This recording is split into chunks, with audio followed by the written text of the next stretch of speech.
Yo, this is Sammy Younan. I had a fascinating opportunity to interview producer Steve Gamester and historian James Holland, just two of the gentlemen behind Hunting Nazi Treasure, an 8-part TV series premiering on October 24 at 10 p.m. on the History Channel. Hunting Nazi Treasure is an investigative series taking viewers on a heroic search across 4 continents to locate valuable objects and artwork missing since the Second World War and return them to the rightful owners. Turns out the Allies defeating Hitler was not really the end of World War II. We can't just go back to normal. Think of Hunting Nazi Treasure as a spiritual sequel to The Monuments Men, the movie with George Clooney, Bill Murray, all those dudes. The Hunting Nazi Treasure team is led by Robert Edsel, author of best-selling book turned movie, The Monuments Men, and founder and chairman of the Monuments Men Foundation for the Preservation of Art. As you'll see in the series, they do some really cool work. Investigative journalist Connor Woodman and Second World War historian James Holland are the other characters viewers will engage. Hunting Nazi Treasure is a captivating adventure, an attempt to bring some closure to yet another painful chapter from World War II. Here's my interview with Steve and James. Live from the center of the earth, Girth. Thank you, gentlemen, for hanging out and talking about Nazis and World War II and art. And we got a lot to cover because you guys are busy hunting Nazi treasure. So that's kind of a cool occupation, kind of a cool gig. So introduce yourselves. I'll start with you. Sure. I'm Steve Gamester. I'm the producer of the series Hunting Nazi Treasure. And I'm James Holland. I'm a historian of World War II, and I'm one of the presenters, one of 3. I want to start off with World War II. What kind of sparked that kind of fascination or that kind of interest in World War II? You've written some books as well. You guys have a huge interest, obviously, not just doing the show, but just personally outside of that too. Well, for me, it was the human drama of World War II. I think for all the major competent nations, there was no greater experience of human drama than that. I mean, it affected the lives of every man, woman, and child of all the major competent nations, and I include Canada in that, in a way that no other conflict ever has done. And but then you start talking to veterans, you start talking to people who lived through it, you start reading around it, and then the more you get into it, the more you're interested about the nuts and bolts and the kind of bit more detail about it. And it just seems so fantastical, I think, when you can sort of just get on the train and go to Paris or fly to Berlin for a weekend and, you're completely free. It's a very liberal place, Europe these days, for the most part. And it just seems so fantastical that not so long ago, in a pinprick of time, really, in the big scheme of things, this place was a totalitarian state run by a monstrous regime like the Nazis. And that is fascinating, and the quest and the crusade to rid the world of Nazism and Hitler, and that was a great enterprise, and it's just enduringly fascinating, I think. Does having a British background, does that kind of color or kind of give you a little bit more perspective? Because we were a little bit further removed in terms of Canada. Well, you might be over here in the other side of the Atlantic, but the Canadian input into the Second World War was absolutely enormous. And, Canada massively punched above its weight during World War II, not just in terms of kind of troops on the ground, but let's face it, you had troops in Sicily, you had troops in Italy, you had troops from D-Day onwards, you had troops in southeast England from end of 1939, beginning of 1940 onwards, end of 1940 rather. Canadian Navy massively punched above its weight. There wasn't a single squadron literally in the whole RAF that didn't have kind of, a Canadian through its ranks at some point. So, Canada really, really made a massive contribution to the eventual Allied victory in the West and in the war against Nazi Germany. Nice. Well done, Canada. Yeah, absolutely. 11 points out of 10, I'd say. There we go. And your interest, sir? Well, I mean, it's a lot of the same stuff as James. I mean, the Second World War, we can't get away from it, really, can we? I mean, in many ways, the world that we live in, the institutions that govern us on the international stage, whether it be the United Nations or the IMF or the sort of world power balance, all of that came out of the Second World War. It's such a massive event in our history. And history is my primary interest. So it's kind of hard to avoid the Second World War when that is a primary interest. And it is, I think, James said it's the human element, and it really is. I mean, both my parents were born during the Second World War. Some of my relatives further back fought in the Second World War. And you realize very quickly when you start studying the Second World War and trying to tell stories that it is a huge tapestry of individual experiences, most of them tragic. The numbers of people who died, who were misplaced, is without parallel in history when it comes to warfare. Oh, it's the biggest movement of peoples the world has ever known. And it's the legacy of it today. I mean, the way borders were drawn following the First and the Second World War has an impact on geopolitics today. Yeah, I mean, the international banking system that's set up was set up in the wake of the Second World War. It's a theme within the show too, because it's like you're still trying to return some of the paintings and some of the artwork and things like that from that era. And again, it's just kind of the way sometimes history is taught, where it's like Hitler rose to power, he kind of conquered a few countries, and then he was the Allies, quite bad. Yeah, he then the Allies got in. Yeah, right. And it's like then the Allies kind of come, and then he's defeated, and then it almost kind of quote unquote goes back to normal. But like you're saying, Steve, it doesn't quite go back to normal, and it's like there's this huge legacy and all these kind of loose threads that kind of have to be addressed. Yeah, and the missing artwork. I mean, one of the lines that we frequently use in describing the show in terms of why we should still be looking for this stuff is that in many ways, these missing works of art are the last prisoners of the Nazis. We are right now living through a time when the last sort of people who fought in that war are in their 90s and will be passing away. And that living connection to that time will be lost. So it's important to continue to tell these stories and understand how we fell into that tragedy, into that catastrophe, to try and avoid doing something like that again. And, in all wars, culture, art is often a target. We see that in what ISIS has been doing in Syria and destroying historic sites and destroying monuments. These become targets to try and erase people and erase memory, to impose your will on people. So to defend against that is a worthy cause, and it's part of what the series is about. And in the first episode, you kind of touch also upon Hitler's background, his artistic background, which is, again, like just the way that Hitler is kind of being portrayed throughout history. Obviously, all his other evil kind of overshadows anything he did before that, but he did have a kind of an artistic background. Can you comment on that and because I know he tried to get into the art school and he couldn't do it. So yeah, I mean, it's interesting. There's a scene I think in that first episode of the Hitler one where Robert Edsel, one of the presenters, is looking at some of Hitler's watercolors, and they're just old school. They're old fashioned. They're kind of technically quite good, but there's just no soul to them whatsoever. They're emotionally dead. There's no people in them, and they're just a bit amateur and a bit rubbish, frankly.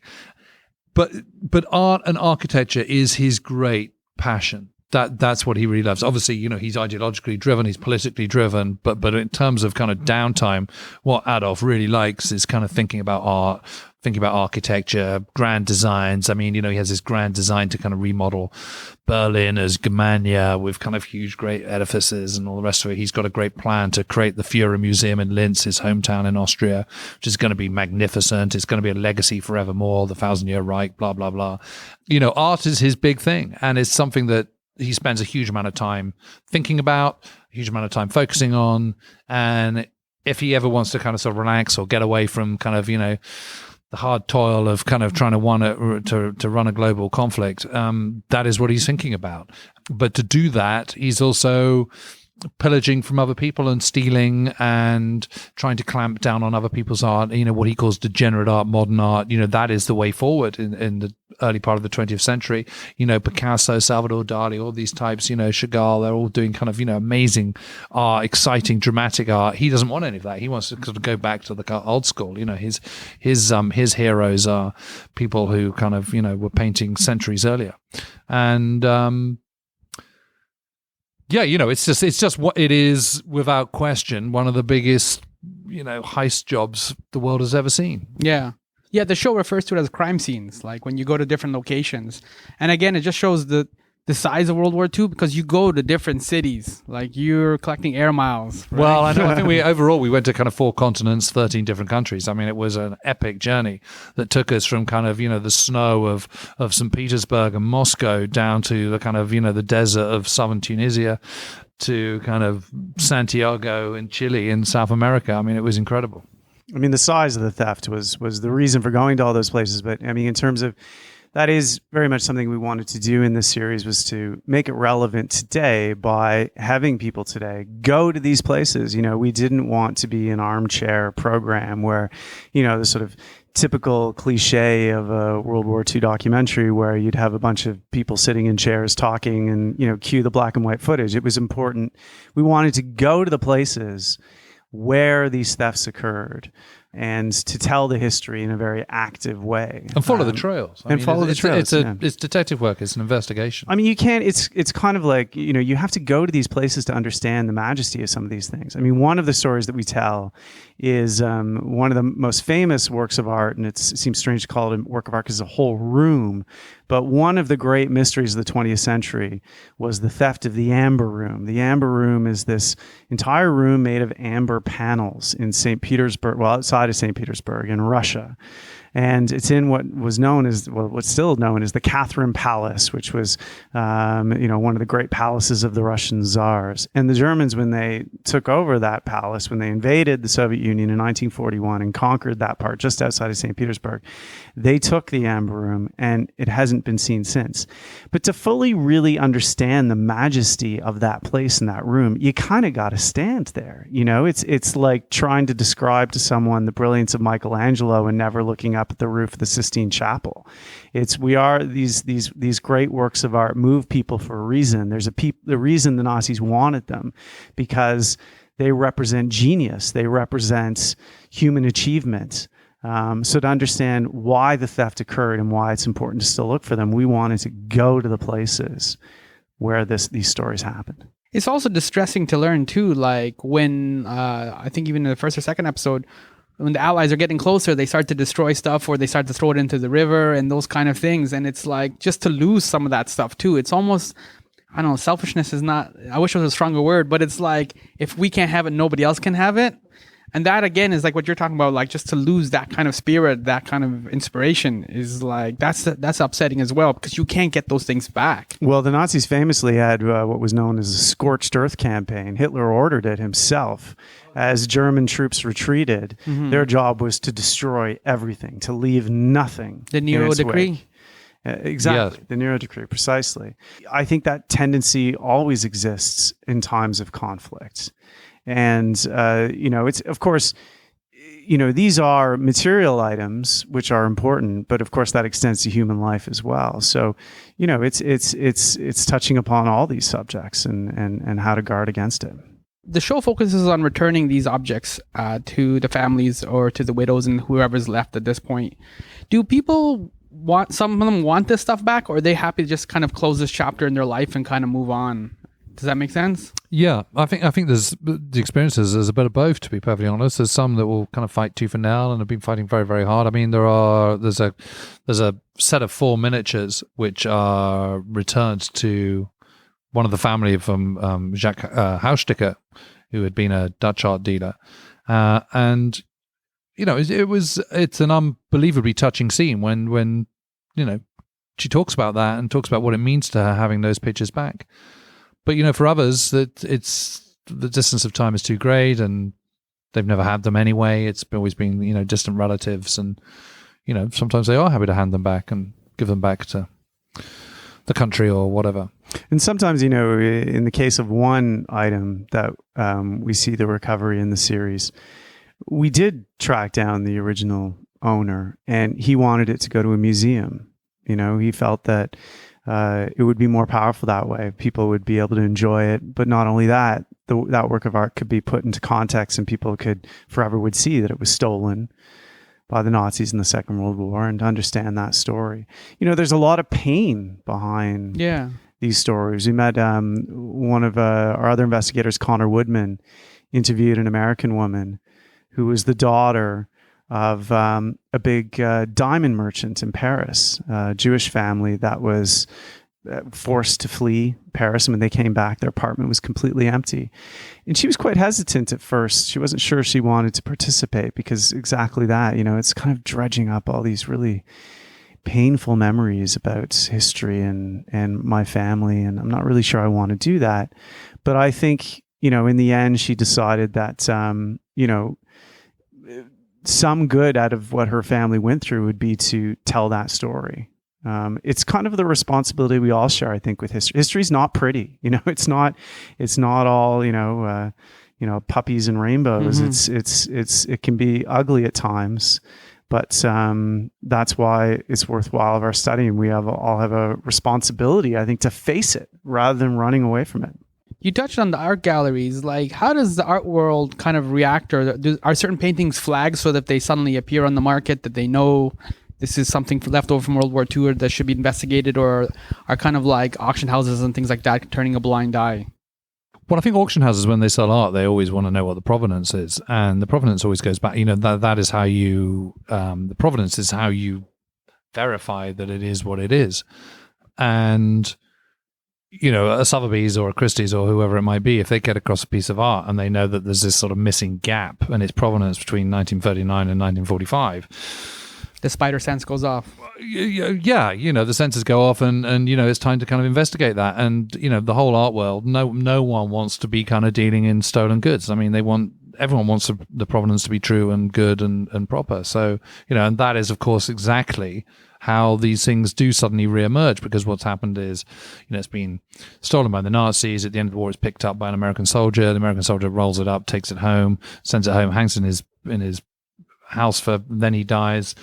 Then the next generation decide that they need a bit of money, so they're going to sell it. So they take it on. They go, well, I think this is a Renoir, and they take it on. They go, hang on a minute, and suddenly it's back on the market again, and everyone goes, oh, we haven't seen that since 1943, and suddenly it's on the system again. And so that's how these things do reemerge. Or suddenly you have this bizarre situation where you have Cornelius Gurlitt, who's acting suspiciously, and suddenly he's investigated for tax evasion. Police turn up on a dawn raid to kind of get documents and discover not documents of tax evasion, but discover 1,200 works of art that have been missing since the Second World War. Yeah. What surprised you? Did stories like that kind of surprise you and shock you, or were you expecting those kind of things? Well, I think from my point of view, I was less surprised by the art world because, thanks to Robert Edsel's book, The Monuments Men, which I'd read, and the film and so on, I was aware of all that. But what surprised me more was, the systematic cleaning out of properties. So, there were tens of thousands of Jewish properties in Paris, for example, and a very, very small German unit was sent to Paris with the collaboration of the French, cleared out every single one of those homes and apartments. I mean, and we're not talking tables and chairs. We're talking about literally everything, right down to the fixtures and fittings. The scale of that thievery was just absolutely mind-boggling.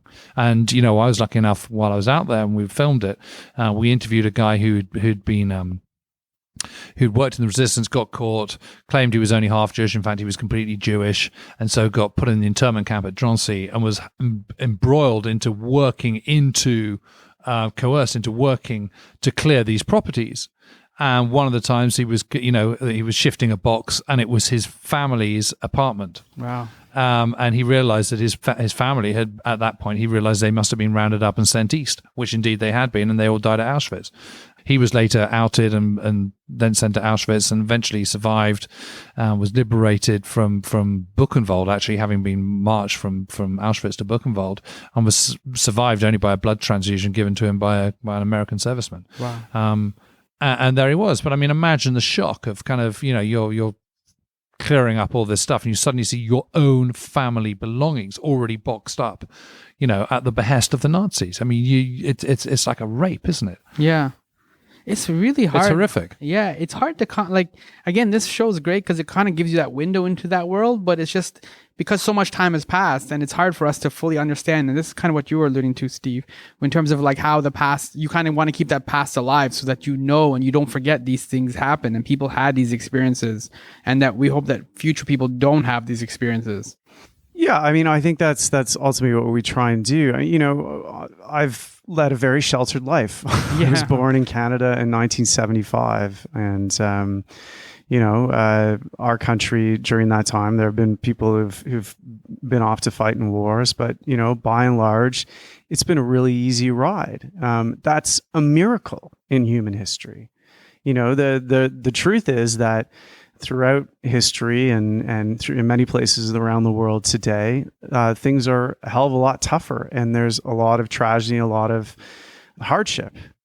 And I think the further you are separated from those realities, when they just kind of become the noise that you see on the evening news, or, things that politicians argue over or jockey over or whatever, the less removed you are from those things actually happening. And I think that is one of the important things about history. And as the last sort of survivors and people who were part of the Second World War pass on, it becomes even harder, I think, to remind people that we never want to experience something like that again.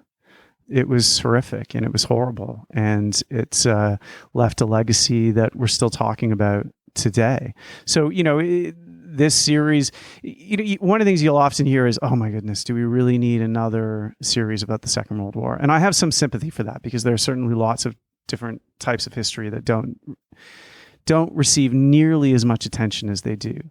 But I do think that the Second World War is a constant reminder of the moral choices we all face as human beings, and wanting to be on the right side of those choices is fundamentally important. That's a good way to end it there. It's 8 parts. Is it going to, if there's audience that are craving for more episodes, is there a possibility of going longer, or is it going to stay at 8, or what's the plan? Well, we'd love to make more episodes. So, Sammy, hopefully every one of your viewers watches, or listeners watches, and we'd love to make some more. It's endless October story. 24 at 10 p.m. on the History Channel. So it's the 8-part series, Hunting Nazi Treasure. Thank you, gentlemen, for taking some time and kind of going down the dark path of history. So thank you. Thanks. Sammy.